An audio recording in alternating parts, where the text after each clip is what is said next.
నమస్తే, welcome to ARK TV. Telangana విద్యుత్ శాఖ గెజిట్ గృహజ్యోతి లబ్ధిదారులు తప్పనిసరిగా ఆధార్ ధృవీకరణ చేయించుకోవాలని తెలంగాణ విద్యుత్ శాఖ తేల్చి చెప్పింది. ఈ మేరకు గెజిట్ నోటిఫికేషన్ ను జారీ చేసింది. బయోమెట్రిక్ విధానంలో వ్యాలిడేషన్ పూర్తి చేస్తేనే ఉచిత కరెంట్ పథకంలో పేర్లు నమోదవుతాయని తెలిపింది. ఆధార్ వెరిఫికేషన్ ప్రాసెస్ లో డిస్కామ్లు చేపట్టాలని విద్యుత్ శాఖ తన ప్రకటనలో ఆదేశించింది. లబ్ధిదారులు తమ పేర్లు నమోదు చేసుకుంటేనే ఇంటి కరెంట్ కనెక్షన్ ఎవరి పేరు మీద ఉందో వారి ఆధార్ను సిబ్బందికి తెలపాలి. ఎవరికైనా ఆధార్ లేకపోతే వెంటనే తీసుకొని తక్షణం దరఖాస్తు చేసుకొని ఆ ప్రూఫ్ చూపించాలి. అయితే ఆధార్ జారీ అయ్యే వరకు ఇతర గుర్తింపు కార్డులను వినియోగించవచ్చు.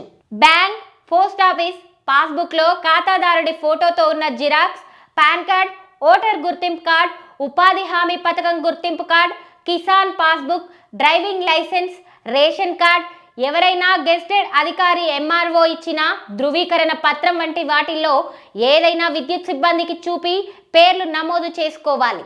బయోమెట్రిక్ వ్యాలిడేషన్ లో భాగంగా వేలిముద్ర లేకుంటే కనురెప్పలను స్కాన్ చేయాలని విద్యుత్ శాఖ తన ఆదేశాల్లో తెలిపింది. డిస్కామ్లే ఇందుకు సంబంధించిన ఏర్పాట్లు చేయాలని సూచించింది. పరికరాలు పనిచేయకపోతే ఆధార్ నెంబర్ను నమోదు చేయగానే దాని యజమాని సెల్ ఫోన్ కి వచ్చే ఓటీపీ ద్వారా ధృవీకరించాలని చెప్పింది. అది కాకపోతే ఆధార్ కార్డ్ పై ఉండే క్యూఆర్ కోడ్ ను స్కాన్ చేసి వివరాలు తెలుసుకోవాలని మార్గదర్శకాలను జారీ చేసింది. ఈ పథకం అమలు కోసం ఎప్పటికప్పుడు జారీ చేసే ఉత్తర్వుల్లోని నిబంధనల మేరకు లబ్ధిదారులను ఎంపిక చేయాలని డిస్కామ్లను విద్యుత్ శాఖ ఆదేశించింది. ఇక దీనికి సంబంధించిన పూర్తి వివరాలు తొందరలోనే వెలువడే అవకాశం ఉంది.